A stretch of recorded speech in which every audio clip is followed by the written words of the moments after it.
నమస్కారం ETV news కు స్వాగతం ముందుగా ప్రధానాంశాలు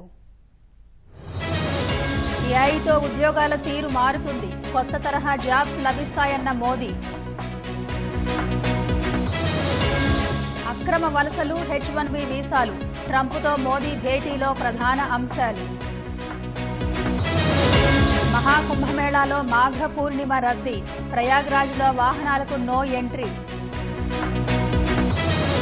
పాక్ సరిహద్దు వద్ద బాంబు పేలుడు 2 జవాన్లు మృతి జేఈఈ తొలి సెషన్ మెయిన్స్ ఫలితాలు విడుదల 14 మందికి 100% స్కోర్ 5వ తరం ఫైటర్ జెట్ నమూనా ప్రదర్శన అమెరికా రష్యాకు ధీటుగా భారత్ రూపకల్పన భారత్ ఇంగ్లాండ్ మధ్య రేపు 3వ వన్డే క్లీన్ స్వీప్ పై టీమిండియా గురి